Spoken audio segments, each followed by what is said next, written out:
왜? 아니 무슨 일이야? 교과서마다 지문 들어가잖아. 서술형? 아니 교과서마다 있는 지문 다르죠. 교과서마다 있는 지문이 다르냐고? 다르죠. 왜요? 우리 이제 그 출판사마다 다르죠. 그래. 우리는 이제 비상강 출판사 사용하고 있고, 뭐 예를 들면 뭐 미래인 출판사, 뭐 비상강 출판사에 따라서 다 지문이 달라요.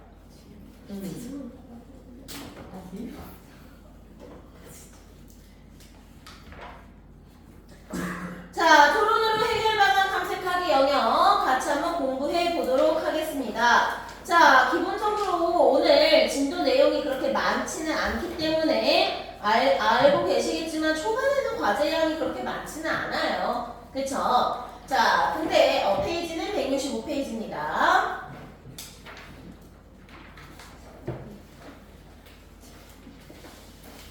자, 165페이지 중앙 페이지 넘버를 확인하시면 됩니다. 자, 이렇게 중간고사 결과에 나 굉장히 만족스럽다 하는 친구도 있을 거고, 아 너무 아쉽다 하는 친구도 있을 거고요. 자, 선생님이 여러분들은 개별적으로 이제 상담 진행하면서 했었던 말들 다시 한번 이제 시험 대비 들어가기 전에 기억을 해주시고요. 어쨌든 알고 있는 내용이겠지만 동탄 지역에서 수시 6장 무조건 챙겨야 돼. 그치? 무조건 챙겨야 되고, 아, 난 정시판가? 아직 그런 거 헛소리 하실 단계가 아니에요, 여러분. 자, 내신 무조건 잘 챙겨서 여러분들 수시 6장 좋은 곳으로, 원하는 곳으로 쓸 수 있도록 또 최선을 다해 주시고, 기말고사 시험은 조금 어렵게 출제될 가능성이 높습니다. 왜냐하면 좀 이상고 출제 스타일을 좀 설명을 먼저 드릴게요. 이상고는 지금 이제 개정된 교과서라서 내가 봤을 때는 여러분들 수준이나 이런 것들을 조금 간보기 위해서 시험이 그렇게까지 어렵게 출제가 된 건 아니라고 말씀을 드릴 수 있어요. 왜냐하면 외부지문 하나밖에 안 나왔잖아요. 그치? 보통 이상고는요, 외부지문 기본 5개. 자, 근데 외부 지문이 한 개밖에 안 나왔다는 건 그만큼 시험의 난이도가 그렇게까지 어렵지는 않았다라고 판단이 됩니다. 문법은 조금 이제 좀 여러분들의 수준보다는 조금 어렵게 출제가 된 것 같기는 한데, 어쨌든 문학이 어려운 학교인데 문학이 편리한 편으로 나왔어요. 그래서 문학이 어려울 거다라고 말씀드릴 수 있을 거고, 외부지문 무조건 2개 이상은 나올 거다라고 말씀드릴 수 있어요. 그리고 1학기 중간고사 결과와 수행평가 그리고 기말고사 결과가 모두 합산되어서 최종 등급이 나오는 거잖아요. 그러니까 내가 지금 중간고사가 만족스러웠다면 기말고사까지 만족스럽게 점수를 받아서 여러분들이 최종 등급을 잘 받기를 바라고요. 만약에 불만족스럽다 그럼 뭐 포기할 거야? 때려칠 거야? 아니잖아. 방어해야지, 방어. 그치? 예를 들면 내가 이번 1학기 중간고사 1등급 컷이 92점이었는데 내가 받은 점수가 89점이네? 그러면 92점 컷에서 3점이 모자라잖아. 그러면 적어도 1학기 기말고사 1등급 컷에서 3점은 더 받아야겠다 라는 마음으로 가면 1등급 컷 충분히 가능하거든요. 그치? 그러니까 이런 식으로 조금 논리적으로 생각하시면서 공부해 주시면 좋을 것 같고, 또 1학기 중간고사 준비하면서 여러분들이 느꼈던 거 없나요? 국어가 쉽지가 않은 과목이구나 라는 것도 느끼셨을 거고요. 게다가 공부해야 될 양이 중학교에 비해서 거의 2배예요. 그쵸? 2배, 3배 됩니다. 다른 과목 또한 마찬가지일 거라고 생각이 들어요. 그래서 알아. 너무너무 고생했어. 진짜로 너무너무 고생했고 너무너무 힘든 시간을 보내왔고 또 보내게 될 거라서 너무 안쓰러워, 안타깝고. 근데 알잖아, 우리. 그래도 그럼에도 불구하고 해야 된다는 거 알죠? 그래서 저는 최선을 다해서 여러분들 옆에서 서포트하고 도와드리고 최선을 다해서 또 자료 만들어드리고 숙제 만들어드리고 할 거고요. 여러분들은 그러한 것들을 잘 받아 넣으시면 되는데, 자, 나는 숙제를 잘 분배해서 했다. 손 들어봐.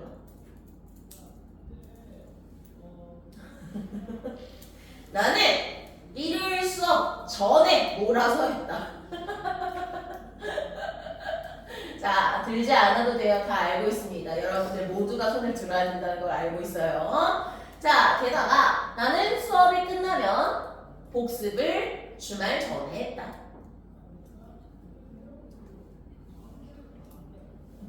아니면 클리닉 전에 잠깐 했다. 자, 저는 그 두 개만 고쳐도 여러분들 등급이 확 향상될 거라고 믿습니다. 그리고 실제로 연구 결과도 있고요. 자, 복습 언제 하는 게 가장 효과적입니까?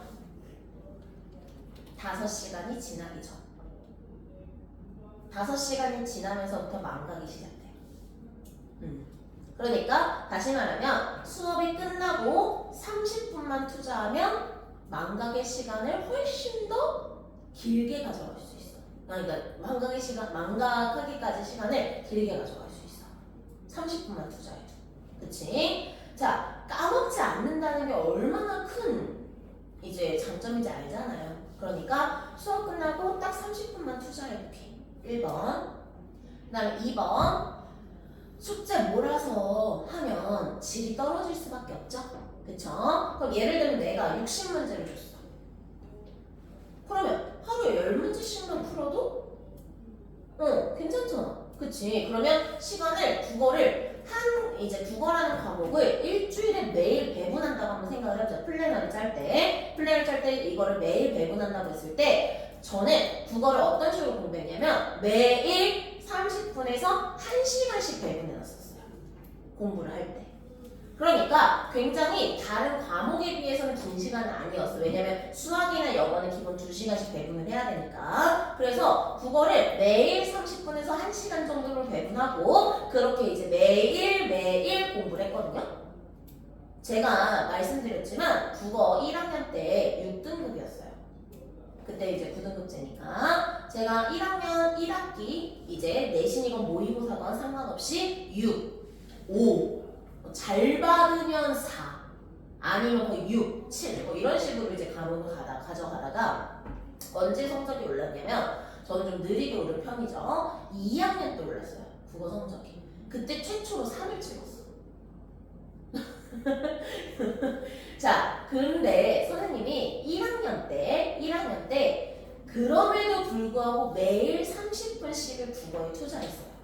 그래서 결론적으로 말하면 수능에서 이제 제가 수능으로 대학 갔거든요. 수능에서 국어 1개 틀리고 이제 갔어요, 대학을. 그러니까 내가 하고 싶은 말은 뭐냐면 모든 과목이 다 그렇겠지만 몰아서 하는 습관을 고치기. 두 번째. 그래서 플래너 여러분들 짜는지 안 짜는지 모르겠지만 숙제하는 시간 포함해서 매일 30분에서 1시간 사이로 국어 과목 배분, 수학 배분, 그 다음에 영어 배분 이런 식으로 해놓으면 막판에 다른 중요 과목들은 시간 좀 빼가지고 암기 과목에 투자하면 돼. 무슨 말인지 알지? 그치? 그래서 매일 국어 30분씩 투자하던 거 이제 그거를 이제 어느 날은 10분 정도로 빼고 20분은 뭐 예를 들면 역사 뭐 이런 식으로 빼서 투자를 하는 거지. 시간을 막 너네들 막 자는 시간에 막 쪼개가면서 막 밤을 새가면서 그렇게 하면은 결국 성적으로 연결하기가 좀 쉽지 않아요. 그러니까 요거 두 가지. 자, 다시 정리할게요. 1번 수업 끝나고 30분 투자. 복습. 선생님이 맨날 자 복습 시간 잠깐 드릴게요 5분 뭐 이런 식으로 하는 거 있잖아. 그럼 너네 뭐 해요? 그냥 한번 쭉 눈으로 훑어보지. 그거 해보라는 거야 30분 동안. 그리고 2번 매일 배분하기 국어 시간 30분이 길면 10분이다. 그래서 조금씩 그렇게 자기 주도 학습을 늘려나가는 거를 계속해서 배우기를 바랍니다. 오케이! 잔소리 여기까지. 자 166페이지 갑니다.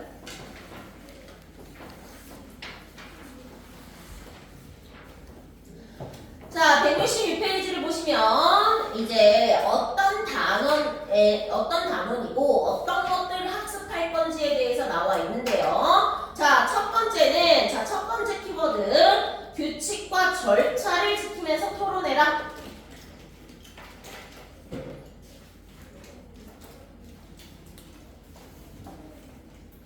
자, 규칙과 절차를 외우는 게 첫 번째 시험 포인트예요. 자, 조금 더 상세하게 나와 있는 내용 좀 읽어볼게요. 자, 토론은 공동의 문제를 해결하는 상호 이해의 계기를 마련하는 민주적 의사소통 과정이다. 밑줄 치세요.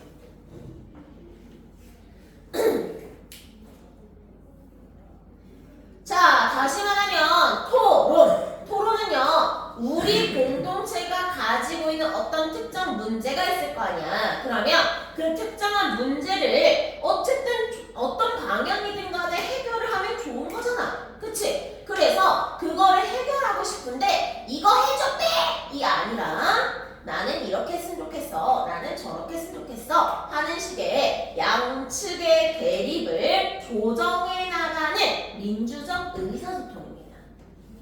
선택지로 나와요. 따라서 찬성 측과 반대 측 양측은 토론의 규칙과 절차를 지켜야 하고요.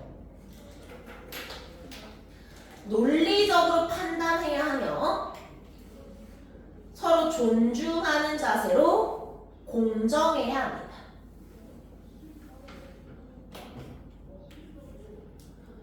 예를 들면 너네가 마라탕 먹으면서 우리 친구 3명이서 마라탕 먹으면서 대화를 합니다. 대화할 때 규칙 절차 있어요?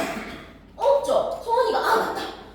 나 어제 막 이러면 미네가 깔깔깔깔깔 개웃겨도 돼 뭐야 막 이런 식으로 얘기를 하면서 서로 그냥 막 이 말했다 저 말했다 그 말했다 막 난리가 나잖아. 그런 대화는 규칙이나 절차를 딱 지키지 않아도 돼. 어느 정도 매너는 있겠지. 뭐 말을 자르지 않기라거나 뭐 이런 것들의 매너는 있겠지만 정확하게 규칙과 절차가 정해지진 않아요. 하지만 토론은 규칙이 있고 절차가 있고 그리고 서로가 서로에게 예의를 지켜야 돼요. 비속어 사용 당연히 안 되고요. 은어 사용해서는 안 되고요. 그 다음에 상대방을 무시하거나 하는 발언도 해서는 안 됩니다.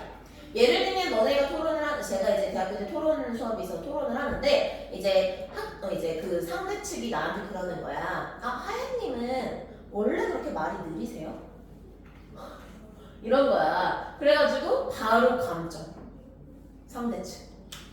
그런 거예요. 그래서 규칙과 절차가 있다는 거. 자, 그 다음에 두 번째 시험 키워드. 상대방이 제시하는 논증을 비판적으로 분석하여 반박해라.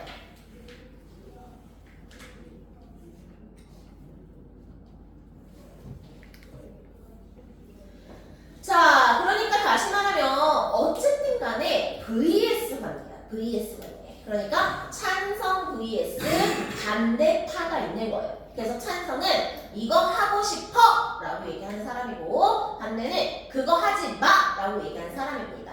자, 그러니까 다시 말하면 이 양측의 말을 이제 비판적으로 들어야 내가 원하는 걸 얻을 수 있는 거잖아. 그치? 자, 그게 토론입니다. 그래서 분석할 수 있어야 되고 반박할 수 있어야 된다는 거를 체크해 주셔야 됩니다. 자, 조금 더 자세하게 논증은 논제에 대한 찬성이나 반대의 입장을 전달하는 방법입니다. 따라서 상대방이 제시하는 논증을 반박하려면 밑줄 논증의 구성 요소가 타당한지 전개 과정에서 논리적 허점이나 오류는 없는지 분석할 수 있어야 돼요. 논리적 허점이나 오류라 하면 뭐 이런 거가 되겠죠. 예를 들면 내가 그런 일은 전혀 없지만 미네가 이렇게 이제 어느 날 한번 지각을 딱 합니다. 지각을 해가지고 내가 미네한테 미네가 오늘 지각한 걸 보니까 미네는 항상 지각하는 애구나 뭐 이런 식으로 논리적으로 그걸 이제 꼬아서 해석하면 된다 안 된다? 안 된다는 겁니다. 자, 요게 시험 키워드가 되는 거고요. 자, 넘어가서 자, 제재 활동 안내를 좀 보고 가겠습니다. 자, 다시 한번 말하지만 이 단어는 합리적이고 민주적 의사결정을 위한 토론 능력을 기르기 위해 선정됐어요. 그래서 여러분들 수행평가에서도 토론하잖아요. 그렇죠? 자, 토론은 문제에 대한 대립된 입장을 확인하고 상호 이해의 계기를 마련하는 민주적 소통 방법이고요. 따라서 학생들은 토론 과정에서 서로 상반된 입장과 관점 서로 교환하고 문제의 원인과 이유를 명확히 인식하되 상대의 의견을 존중하며 경청하는 태도와 자신의 의견을 고집하지 않는 자세가 중요합니다. 그래서 활동 1에서는 제시된 토론 상황을 살펴볼 거고 논제의 필수 쟁점, 별로 논쟁을 구성하는 방법, 논쟁의 타당성을 평가하는 방법을 알아보게 될 겁니다. 자, 그래서 여기 나오는 표를 좀 보시면 별표. 자, 요게 순서예요. 순서는 외워야 될까 안 외워야 될까? 외워야 돼요. 그쵸? 왜냐하면 이거 그냥 블랙도 뚫어도 돼요. 무슨 말인지 알지? 그래서 1번 이렇게 번호를 매겨놨고요. 찬성 측이 먼저 입론을 하고 반대 측에서 이제 반대 신문을 하고요. 동그라미 2번. 그 다음에 3번 반대측 토론자가 이번에 또 입론을 하고요. 4번 찬성 측이 반대 신문을 합니다. 자, 또 입론, 반대신문, 입론, 반대신문을 나누다가 맨 마지막에 반론으로 끝나는 것이 반대신문식 토론 유형입니다. 자, 그래서 다시 한번 기억할 거는 반대신문식 토론은 입론과 반대신문을 교차 반복하다가 세 번째 마지막으로 반론을 하는 거구나 라고 기억하시면 됩니다. 자, 그 다음에 별표 또 치세요. 입론과 반대신문과 반론이 뭐냐? 자, 입론은 찬성 측과 반대 측 일줄 논제와 관련하여 주장을 내세우는 걸 얘기합니다. 이 부분 되게 중요하죠? 입증의 책임이 찬성 측에 있어요. 따라서 찬성 측부터 입론합니다. 자, 선생님, 입증의 책임이 찬성 측에 있다는 게 무슨 소린가요? 얘들아, 지금 우리가 보는 토론의 문제를 보면 뭐뭐를 하잖아요. 그치? 자, 그럼 논제 자체가 뭐뭐를 하자니까 이거를 말한 사람은 찬성이겠어, 반대겠어? 찬성이겠지. 그러니까 찬성부터 입론하는 거예요. 예를 들면 지수가 추가과제장 제도를 없애주세요! 라고 주장을 합니다. 그러면 찬성 측인 지수가 먼저 입론을 하겠죠. 이해되나요? 자, 반대 신문은 상대방 논증의 문제점을 부각시키는 거예요.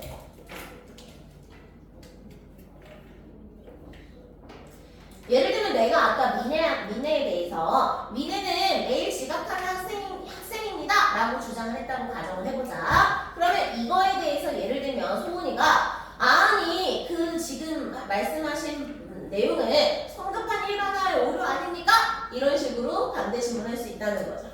그쵸? 자, 이런 식으로 내가 말한 논증에 대해서 이거 이상한 거 아니야? 저거 맞는 거야? 이거 출처가 어디야? 뭐 이런 식으로 물어볼 수 있고요. 자, 그래서 그렇게 상대방을 좀 점수를 낮추는 거지. 그러면 내 점수는 올라가겠지. 그걸 찾아내보니까. 그래서 주장을 강화할 수 있어요.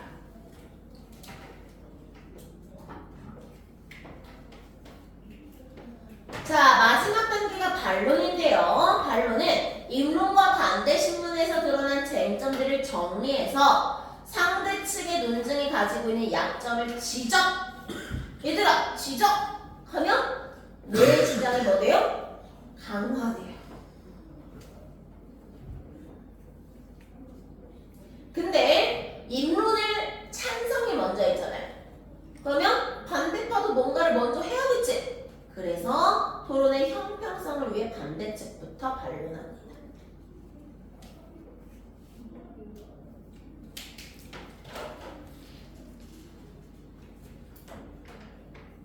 자, 그 다음에 넘어가서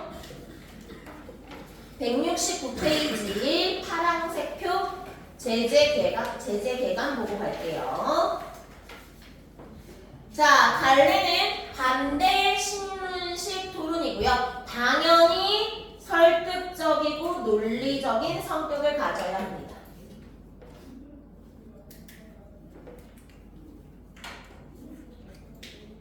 자, 인공강우라는 게 뭔지 정확하게 우리 아직 모르지만 인공강우를 실용화해야 한다. 실용화라는 단어에다가 플러스 다른 말로 상용화해야 한다. 라고도 바꿔서 출제될 수 있습니다.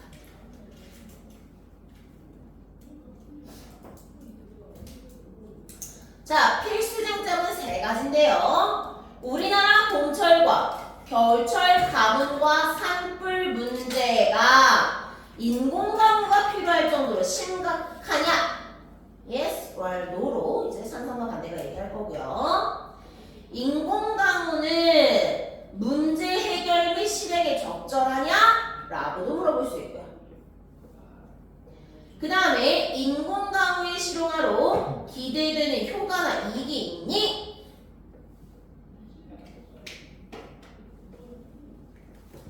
자, 특징 첫 번째, 토론에 대한 절차가 있다는 거, 사회자가 있다는 거, 토론자가 있다는 거 체크해 주시고요.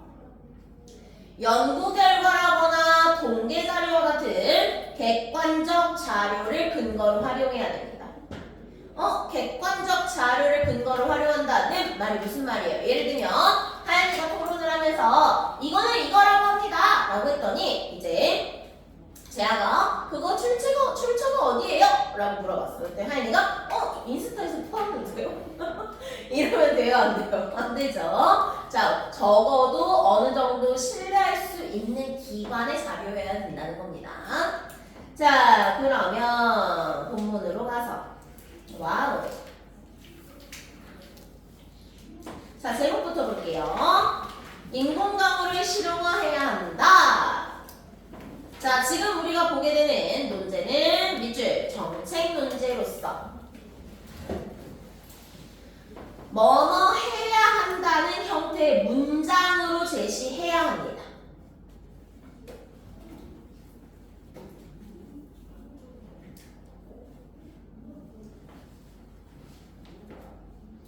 자, 날개 쪽에 보시면 논제의 종류라고 기출이 또 나와 있는데요. 자, 사실 문제는 그게 사실이냐 사실이 아니냐를 다루는 문제입니다. 예를 들면 하얀쌤이 성형을 했다.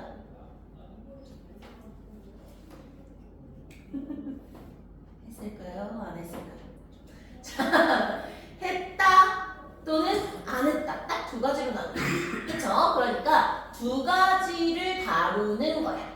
했는지 안 했는지 비밀이에요.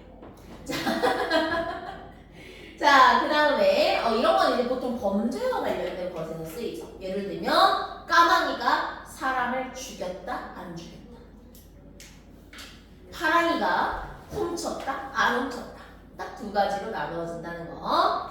가치 문제는 가치관의 차이를 따지는 문제입니다. 가치관의 차이. 자, 예를 들어 볼게요. 하연이가 성형을 했다는 사실 문제였잖아. 사실인지 사실이 아닌지. 자, 그럼 이걸 가치 문제로 바꿔볼게. 성형은 옳은가 옳지 않은가, 뭐 이런 식으로 바꿀 수도 있고, 또 너네들 그 프린트를 보니까 뭐 안락사 허용 문제도 다루고 뭐 이런 여러 가지 다루더라고요. 자, 안락사를 이제 또 다른 말로 인간 존엄사라고도 부르는데요. 인간 존엄사를 받기 위해서 해외로 나가는 그런 사례들도 이제 나오더라고요. 예를 들면 이제 제가 유튜브에서 봤는데 어떤 할아버지야, 나이가 엄청 많이 드셨어. 근데 이제 자기 이제 부인이 이제 돌아가신 거예요. 그래서 부인도 없는 이 세상에서 더 이상 이제 미련도 없고 재미도 없고, 그래서 이제 어떤 나라인지 기억은 안 나는데 어떤 나라로 이제 가가지고 이제 인간 존엄사를 선택하겠다고 하면서 다 서명하고 어쩌고저쩌고 해가지고 이제 인간 존엄사를 선택을 하는 그런 영상을 봤는데, 이 인간 존엄사에 대해서 찬성하는 쪽도 있을 거고 반대하는 쪽도 있잖아. 근데 가치 문제는 옳고 그름을 다룬다기보다는 어느 것의 가치를 더 둘 것인가를 다루는 거예요. 그러니까 예를 들면 인간 존엄사에 대해서 얼마나 효율적으로 효과적으로 A라고 말하고 B라고 말하고 C라고 말하고 잘 이제 그런 가치관을 따져보는 문제입니다. 정책 문제는 아까도 말했지만 어떤 정책을 도입할 것이냐, 폐지할 것이냐, 개선할 것이냐를 다루는 문제이고요. 아, 정책 문제 조건 볼게요.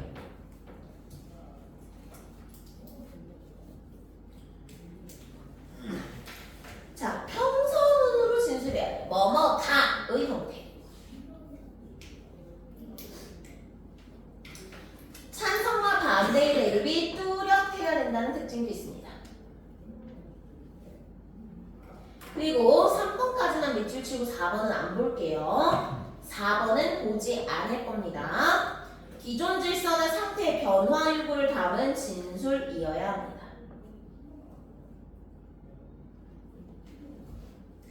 자, 그래서 정책 문제는 뭐 해야 한다? 의 형태, 평서문의 형태, 찬반의 대립이 뚜렷하다는 것. 그리고 기존 질서나 이런 이제 기존 질서 상태를 변화시키고자 한다는 것. 이 특징입니다.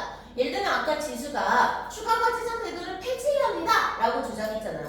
그러면 폐지하지 않아야 됩니다 파와 폐지해야 됩니다 라는 파가 나누어서 싸운다는 얘기가 되는 거죠.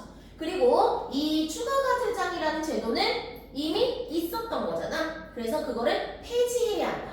또는 없었던 것을 추가해야 한다. 또는 이것을 고쳐야 한다. 이런 식의 문장을 구성할 수 있다는 겁니다. 자, 논제 제시 파트를 같이 한번 읽어보겠습니다. 자, 사회자가 나왔는데요. 자, 재아가 한번 읽어보자. 최근 몰철과 겨울철 강풍이 길어지고 대형 산불이 자주 발생하여 이를 우려하는 목소리가 커지고 있습니다. 다양한 해결 방안을 찾고 있는 가운데 인공광호 실용화가 거론되고 있습니다. 하지만 인공광호 실용화와 관련돼서는 천성 측과 문화 측의 입장이 대립하고 있어 세세하게 살펴볼 필요가 있습니다. 그래서 오늘은 인공광호를 실용화해야 한다 라는 논제를 정책 토론을 해보겠습니다. 먼저 천성 측 첫 번째 토론자가 인용하겠습니다. 잘 읽었습니다. 너무 잘 읽었습니다. 자, 정리 한번 해볼게요. 이 부분에서의 시험 키워드는 뭐가 나오냐? 자, 밑줄 3가지 쓸 겁니다. 사회자의 역할 1번, 토론의 배경을 제시한다. 사회자의 역할 2번, 토론의 논제를 제시한다. 사회자의 역할 3번, 토론 순서를 지정하고 토론을 진행한다.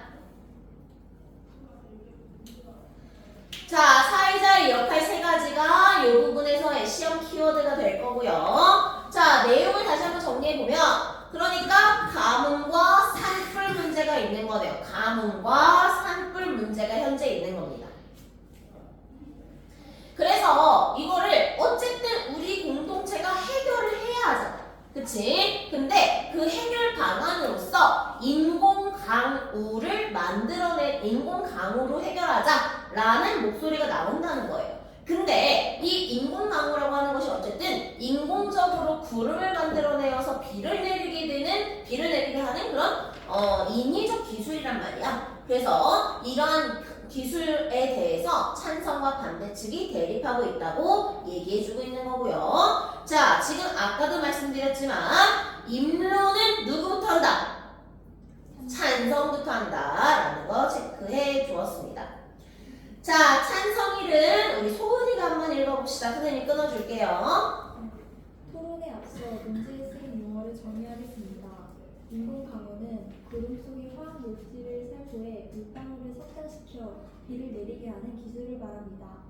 그리고 실용화는 실험 단계를 넘어 국가가 문제 상황을 예방하고 해결하기 위해 제도화하는 것을 의미합니다. 네, 잘했습니다. 자, 같이 한번 읽어보겠습니다. 정의하겠다. 밑줄 치세요. 정의. 자, 선생님이 빨간색으로 형광펜을 쳐놨는데요. 인공강우는 개념 설명을 해주고 있는 거죠. 구름 속에다가 화학물질을 넣어서 물방울을 인위적으로 성장시키는 기술입니다. 그리고 실용화는요, 실험 단계를 넘어서 제도화하는 것을 의미하네요. 다시 말하면 지금 우리가 이 토론에서 사용하게 되는 용어의 밑줄 개념을 정의 내려주었다. 방향을 제시해 주었다. 라고 얘기합니다.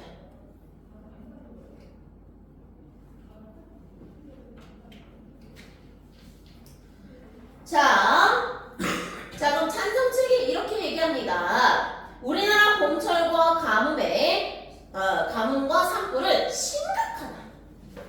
자, 최근 가뭄 일수가 늘어나고 산불 발생 빈도가 크게 증가했습니다. 그러면서 한 해의 가뭄 발생 일수가 50일 이상이었던 해는 2000년 이전엔 5번이었지만 2000년 이후에는 10번으로 밑줄 2배나 증가했습니다.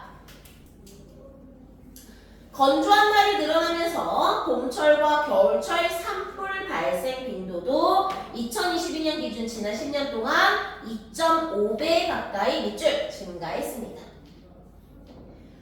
자, 다시 말하면 지금 찬성 측이 구체적인 통계 수치를 제시했습니다. 통계 수치는 객관성이 높아요? 주관성이 높아요? 객관성이 높겠죠? 그래서 객관적인 자료를 제시해 주었다라고 평가합니다. 자, 이런 상황에서 인공강우는요, 좋은 해결책입니다. 수차례 실험을 거쳐서, 근거 자료 나왔네요. 자, 실험을 거쳐서 가능성을 확인했어요. 인공강우의 실험 성과를 제시했는데요. 그러면서 2018년부터 2021년까지 70차례 수행한 인공강우 실험에서 51번 성공했고 2021년에는 3.5mm의 강우와 1.5cm의 강설에 성공했습니다. 실험 단계에서 성공한 강우량으로는 가뭄과 산불을 밑줄 예방하기 어렵다고 예방하거나 해결하기 어렵다고 미흡하다고 비판할 수 있습니다. 라고 얘기하네요. 자, 선생님 밑줄 친 이 부분. 반대측의 반박을 미리 예상하여 언급해주고 있습니다.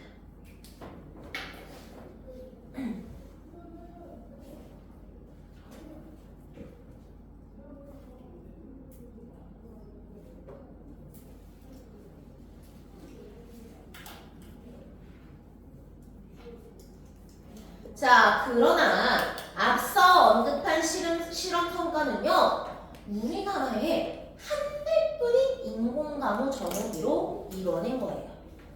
전용 항공기를 더 확보하고 전문 인력과 예산을 늘려 인공강우를 시행한다면 충분히 예방할 수 있습니다. 라고 얘기하네요. 자, 사회자가 이어서 반대측 토론자의 반대 신문이 있겠습니다. 라고 얘기했더니 반대파가 근거가 있나요? 라고 밑줄 자료에 출처를 확인합니다.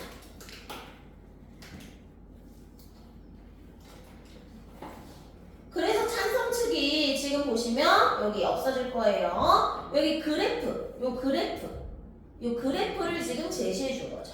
그쵸? 요 그래프를 제시해 줌으로써 2022년 월별 건조일수와 산불 발생 건수 그래프를 보면 하면서 객관적 자료를 또 제시해 주었습니다.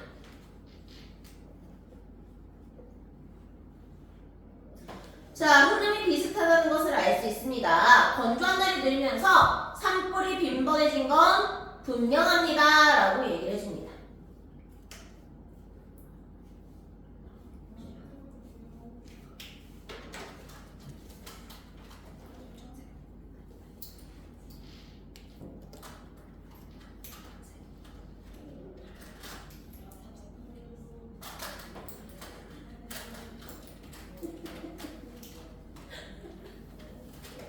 검은색 볼펜 있어. 검은색, 빨간색, 파란색 하다가 소리가 결국 검은색 볼펜이 있어. 아니, 처음에 너무 귀여워서 보다가 멘트를 좀 들어보니까 아유, 정신 나갔지. 자, 근데 반대파가 자, 반대투는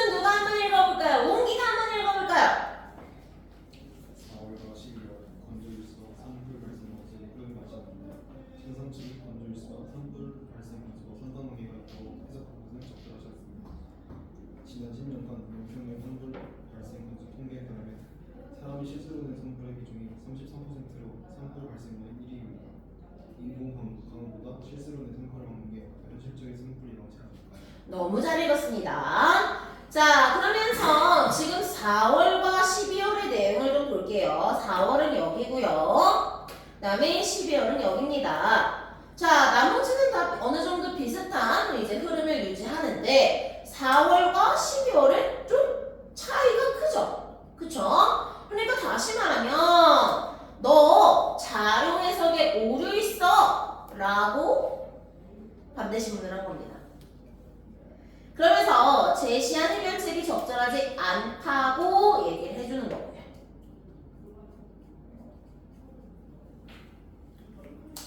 자, 그리고 나서 뭐라고 얘기하냐면 인공 강우보다 실수를 막아내는 게 더 큰 거 아니야? 라고 밑줄 다른 예방책을 제시합니다.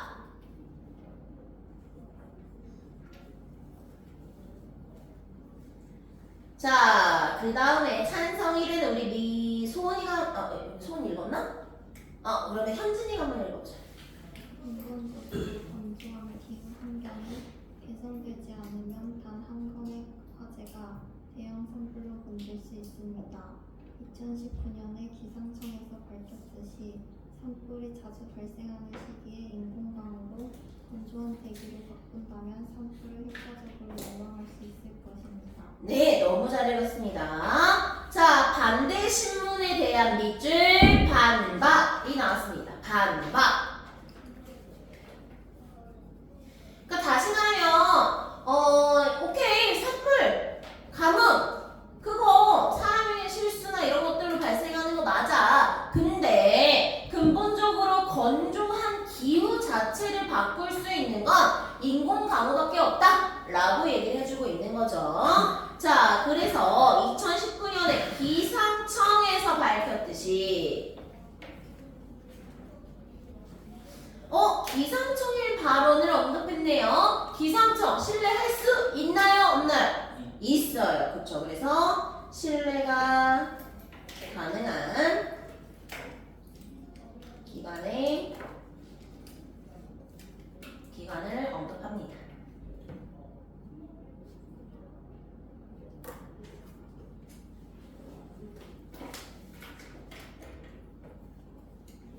자, 그 다음에 이번에는 반대측 첫 번째 토론자가 입론하겠습니다 라고 얘기하고요. 자, 반대 1은 지우가 한번 읽어봅시다.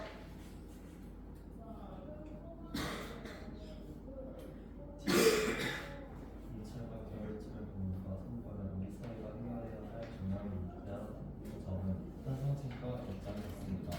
하지만 이번 경우에 실용화를 고려해야 할 정도로 강우가 선거에 심각한 것은 아닙니다. 우리나라 연평균 강수량은 세계 평균 강수량보다 약 500mm 이상 많을 정도로 풍부합니다. 다만 다른 나라에 비해 우리나라는 1년 물 사용량이 많고 강우가 발생했을 때 국가의 수자원을 이용하기 어려운 지역이 많아 수자원이 부족한 것처럼 보여졌습니다. 네, 잘 읽었습니다. 자, 일단 기본적으로 이 부분을 조금 초점 맞춰주세요. 자, 반대 원은요. 봄철과 겨울철 가뭄과 산불을 해결해야 될 문제라고 보는 건 둘의 같은 입장이에요.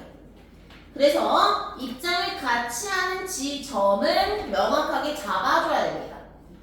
산불과 가뭄을 반대파가 막아야 된다고 생각하는 건 찬성도 반대도 동일한데 근데 그거를 인공강우로 해결해야 될 필요는 없다는 것이 반대파의 입장인 거예요. 자, 그러면서 우리나라 연평균 강수량은요 다른 나라보다 풍부하다. 다만 다른 나라에 비해 우리나라는요 1인당 물 사용량이 많아요. 그리고 가뭄이 발생했을 때 적절하게 수자원을 이용하기 어려운 지역이 많다는 겁니다. 게다가 사람의 실수가 직접적인 원인입니다. 산불은요. 아니 실수로 된 산불의 비율에 봄철에 논밭을 태우거나 산 주변에서 쓰레기를 소각하다가 번진 것까지 더하면 사람이 일으킨 산불은 그 비중이 전체의 59%에 이를 정도래요.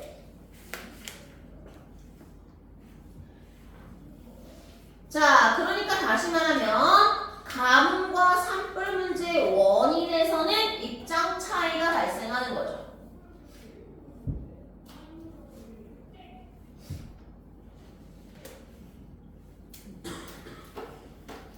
자, 게다가 그것을 해결하는 것에 인공가무가 좋은 해결책이라는 것에도 동의하지 못합니다. 현재 우리나라의 기술력으로는 실용화하기가 어렵다고 합니다. 인공가무에 또 정서적 반감을 느끼는 사람도 있대요. 또 주변 국가와 분쟁이 발생할 수도 있대요. 그러니까 다시 말하면 세 가지죠. 기술력, 정서적 반감, 주변 국가와의 분쟁, 요 세 가지가 이제 반대파가 말하는 인공가무 실용화가 안 되는 이유인데요. 지구환경학 교수는 인터뷰에서 특정 국가의 인공가무 시행이 주변국의 강수량 감소에 영향을 줄 수 있다고 하였대요. 또한 2020년 12월에는 한 신문사 밑줄 특정 국가가 인공가무를 시행한 것에 대한 주변국의 비판과 우려를 보도한 적이 있대요. 자, 근데 얘들아 봐봐. 지금 얘가 말하는 거에선 세 가지였어. 기술력 문제, 정서적 반감 문제, 그 다음에 주변 국가와의 분쟁 문제, 세 가지를 얘기했는데 지금 얘가 얘기한 것을 보면은 그 이제 이유를 보면은 뭐밖에 없어요? 분쟁과 관련된 얘기밖에 없죠. 그쵸? 그러면 근거가 충분한 거야, 미흡한 거야? 미흡한 거지. 이거를 찬성이 파고들겠죠. 자, 반대심은 정서적 반감을 언급하셨는데요. 뒷받침하는 근거가 있습니까?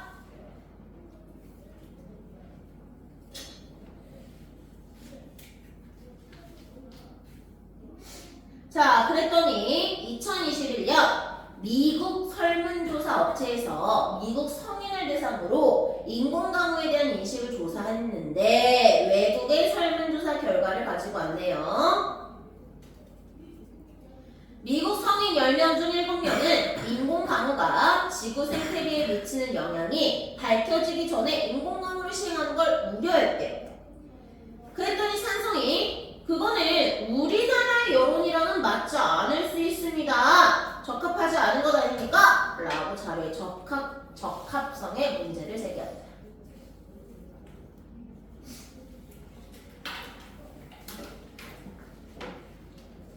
자, 반대 원인. 나비효과라는 용어처럼 기상은 변수가 많고 복잡하여 예측하기 어렵습니다. 이 부분은 조금 봐야 돼요. 나비효과가 뭐야, 얘들아? 알겠지 않은 결과. 맞아요. 나비효과는요, 나비의 날갯짓에서 생겨난 바람이 지구 건너편에서는 태풍이 될 수도 있다라고 얘기하는 게 나비효과입니다. 다시 말하면 아주 사소하다고 생각한 일이 거대한 일로 번질 수 있다는 것을 얘기하는 건데요. 그 나비효과라는 용어와 기상의 변수가 많고 복잡하고 예측하기 어렵다라는 문장이 연결성이 적절한가에 대해서는 좀 의문을 가져야 됩니다. 그래서 요거는 한번 좀 생각을 해두고 계세요. 나중에 다시 한번 정리해드리겠습니다. 자, 인공가무로 예상치 못한 기후 문제가 발생할 수 있다는 우려는 특정 국가에 한정되지 않는다. 기후 문제는 특정 국가에 한정되지 않아. 밑줄.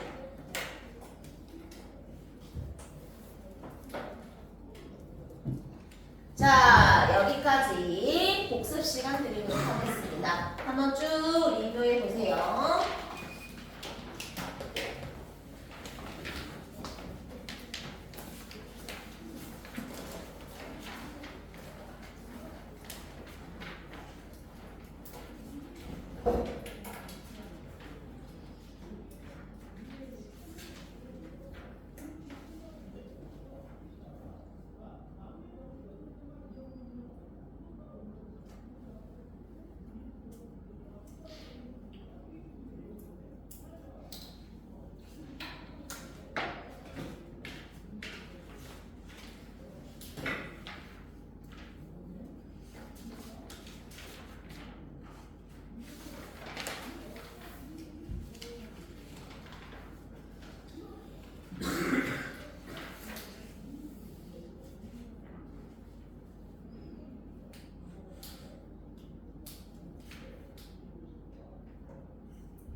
바꿔봤어.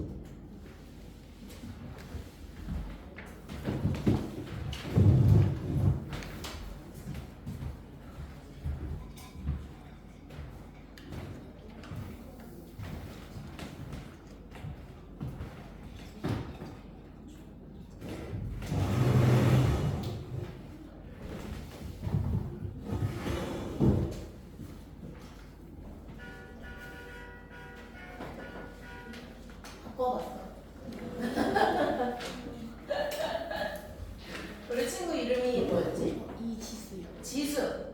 이민서. 민서. 아, 지수 민서. 지수 민서. 좋아요.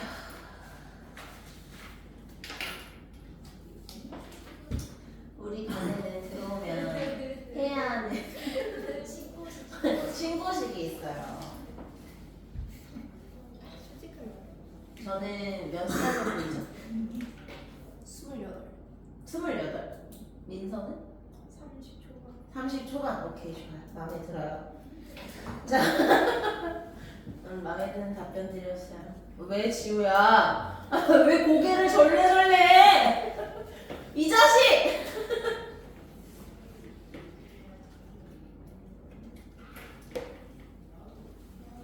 지수랑 민서는 어떻게 오게 됐어?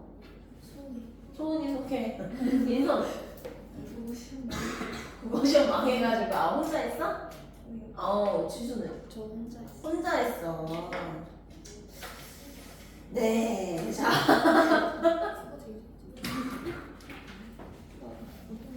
사회자가 찬성측 두 번째 토론자의 입론이 있겠습니다.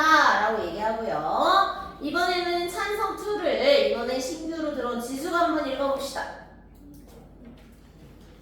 인공 강우의 실용화로 기대되는 효과와 이익은 시행에 투입되는 비용보다 경제적 이익이 더 클 것으로 예상됩니다. 2010년 기상청 분석에 따르면 연간 36억 원을 투입한 인공강우 실험의 경제적 가치는 연간 600억 원이 넘는다고 합니다. 네, 잘 읽었습니다. 자, 그러니까 다시 말하면 찬성2는요, 인공강우를 실용화했을 때 기대되는 효과와 이익이 매우 크다라고 얘기를 해주는 거고요. 자, 그리고 그 자료를 2010년 기상청 분석 자료를 가지고 왔습니다. 그러면서 2010년 기상청 분석 자료에 따르면 36억 원을 투자했을 때 경제적 가치는 600억 원이 넘는다라고 경제적 이익이 투자한 비용보다 크다고 얘기를 해주고 있는데요. 자, 다시 말하면 날개 쪽에 경제적으로 이익이 있을 거다, 경제적 편익을 강조해 주었습니다. 자, 근데 우리 친구들 자료가 2010년 자료네요. 그쵸? 그러면 좀 너무 오래된 자료입니다.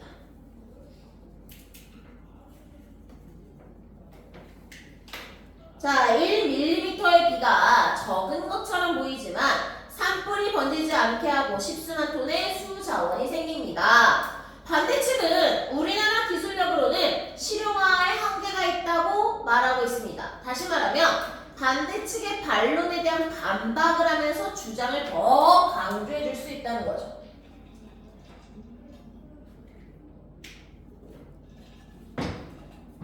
자, 물론 강우량 수치만 보면 그렇게 판단할 수도 있습니다. 그러나 이거는 인공 강우 기술의 개발 역사나 기술, 연구 수준을 고려하지 않고 결과만을 중요하게 생각하는 태도입니다.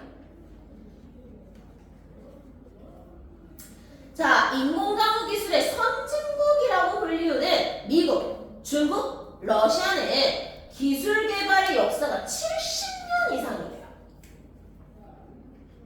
우리나라보다 100 이상 길대요. 게다가 해당 국가들은요, 인공강우 시행에 필요한 항공기도 수십 대를 보유하고 있대요. 우리나라 몇 대였어? 한 대였잖아요. 그쵸? 자, 그러니까 어떤 기술이든 간에 실용화에는 비용이 든다. 우리나라와 미국의 인공강우 개발 역사 차이는 크지만 기술 격차는 7년밖에 안 난대요. 그쵸? 그러니까 역사 차이에 비해 기술 격차가 크지 않다고 얘기해 주는 거죠. 이 말은 무슨 말이에요? 날개 쪽의 기출 선택지를 보시면 인공강우 기술 개발 역사가 짧다는 것을 인정하고 있다.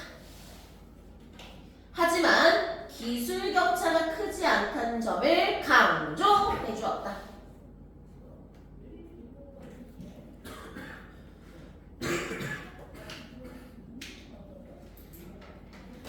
자, 그러니까 전문 인력과 예산이 확보되면 가뭄을 해결할 수 인공강우로 가뭄을 해결할 수 있습니다. 라고 주장을 하고 있고요. 사회자가 이어서 반대측 토론자 반대신문을 시작해 주십시오. 자, 반대 원은요. 인공강우의 경제적 가치가 투입 대비 10배가 넘는다고 하였는데 저희도 그 자료를 살펴봤습니다. 경제적 가치를 평가하는 기준으로 대기질 개선 효과도 있던데 구체적으로 뭐지요? 라고 얘기합니다. 다시 말하면 상대 측 자료를 검토해서 질문했다.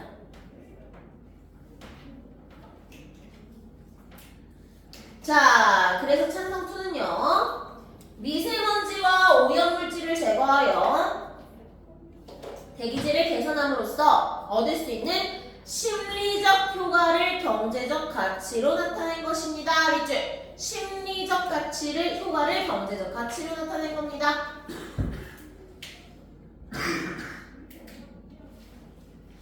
근데 반대가 그 효과가 증명된 게 없잖아요 라고 얘기하고 있습니다. 다시 말하면 밑줄 실질적 가치가 있는지 확인이 안 된다 라고 얘기하는 거예요. 자, 그래서 넘어가시면 현재까지는 그렇습니다. 그런데 중국, 태국, 인도 등은 미세먼지를 줄이기 위해 인공강우를 시행하고 있습니다. 중국 놈들은 지네가 미세먼지를 만들어놓고 지네는 미세먼지 먹기 싫어갖고 또한 미국의 세계적 기상조절 전문가는 이렇게 언급했고요. 연구 논문도 있습니다. 라고 얘기합니다.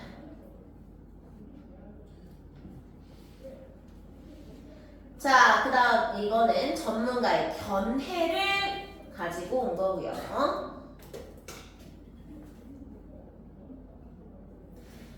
다른 나라의 밑줄 사례를 언급해 주었습니다.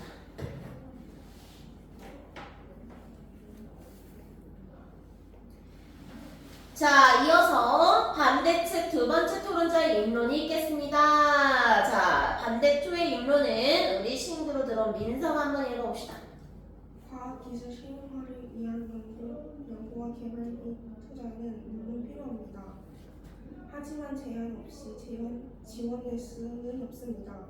2022년 국회 국정감사에서 2018년부터 2022년 9월까지 인공강우 실험에 2억 원 가까이 투입되었지만 만족할 만한 성과가 없었던 점이 문제로 지적된 바 있습니다. 네, 잘 읽었습니다. 자, 그러니까 과학기술을 실용화하고 상용화하기 위해서는요, 연구와 개발 및 투자? 물론 필요합니다. 라고 상대편의 말을 일부 그렇지. 찬성의 입장을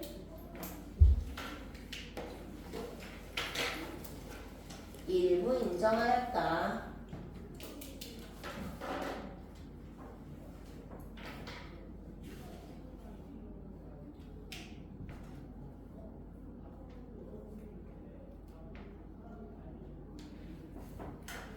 하지만 제한 없이 지원될 수는 없다. 2022년 밑줄 국회 국정감사에서 2018년부터 22년 9월까지 인공강우 실험에 200억 원 가까이 투입이 됐대요. 근데 만족할 만한 성과가 없었습니다. 다시 말하면 투자는 했는데 아웃풋이 있었다 없었다? 없었다는 거예요. 자, 이거는요 세금 낭비라는 비판을 피하기 어렵습니다. 한마디로 경제적 이익보다 비용이 더 크다 라고 얘기를 하고 있고요. 그리고 구름을 만들 때 이용되는 화학 물질에 대한 논란도 고려해야 돼요. 화학 물질 밑줄. 자, 이 화학 물질은 약하더라도 밑줄 독성을 가지고 있어요. 그럼 좀 찝찝하지, 솔직히. 그치? 이러한 물질이 비에 포함되어 내린다는 사실을 사람들이 안다면 사람들은 어떻게 반응할까요? 따라서 먼저 구름을 만들 때 사용되는 화학물질이 환경과 인체에 어떤 영향을 미치는지 검토해야 합니다.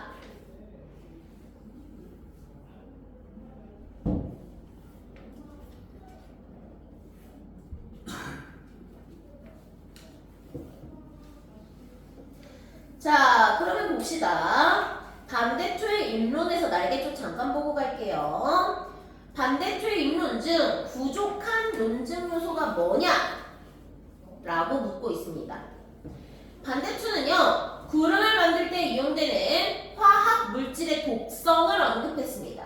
그런데 구체적 근거가 나왔어, 안 나왔어? 안 나왔어. 제시하지 않았고,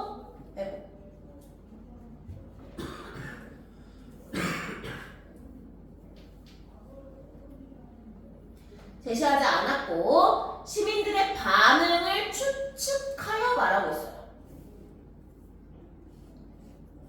한마디로 신뢰성을 높이기가 좀 어렵죠. 그쵸? 그래서 보완하려면 인공강우를 시행할 때 사용되는 화학물질의 인체 유해성을 밝힌 논문이나 연구보고서 자료와 같은 또 사용에 대한 설문조사 자료가 필요하겠죠. 불안해요. 뭐 이런 식의 발언들이 있는. 잘생겼다. 이런 교과서 모델들은 예비 모델 약간 그런 느낌이겠지. 자, 그 다음에 우리나라의 봄철과 겨울철 감리 인공강우를 고려할 정도로 심각하지 않습니다. 세계보건기구 믿을만해 안 믿을만해? 믿을만하죠. 신뢰할 만한 기관의 자료를 제시했고요.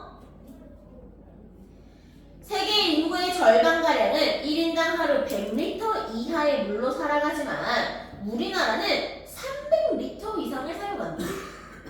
그렇게 많이 사용하나?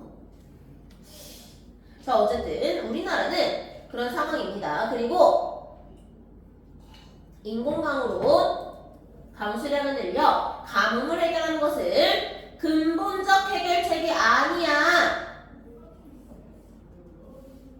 라고 얘기합니다. 자, 사회자가 찬성측 토론자 반대 신문해주세요 했더니 혹시 인공강우를 시행하고 있거나 실험 중인 나라가 얼마나 되는지 알고 있습니까? 하면서 구체적 정보를 요구했어요. 밑줄. 언론 기사마다 차이가 있지만 대략 50여 개국이라고 알고 있습니다. 자, 정확하게 짚어드리겠습니다. 인공강우에 적극적인 아랍에미리트는 현재까지 1,500만 달러 이상을 투자했대. 외국과 비교한 예산을 제시해줬어요.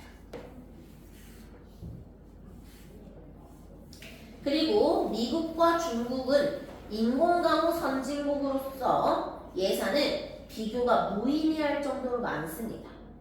이에 비해 우리나라의 인공강우 예산은 매우 적은데 이걸 가지고 세금 낭비라고 하는 거 과한 거 아닙니까? 라고 얘기합니다. 자, 그래서 이렇게 반박합니다. 인공강우가 성공하려면 지형과 기후가 적합해야 하고 밑줄 구름이 있어야 한대요. 왜냐면 인공강우라는 게 결국 구름 속에다가 화학 물질을 살포하는 거예요. 그래서 이제 인위적으로 비와 관련된 것들을 내릴 수 있도록 물방울을 성장시키는 건데 애초에 구름이 없으면 인공강우를 하기가 어렵지. 그래서 정작 비가 필요한 봄과 겨울에는 구름이 없는 날이 많아요. 그래서 쓰일 가능성이 낮아. 그래서 세금 낭비라고 한 거야. 자, 찬성 측의 반론에 대한 반박을 통해 자신의 근거와 주장을 보완해 주었습니다. 정리됐나요? 네, 선생님. 자, 오케이. 반론은 이제 2교시에 이어서 진행할 거고요. 1교시는 여기까지 하고 15분 정도 쉬었다가 다시 2교시 시작하겠습니다.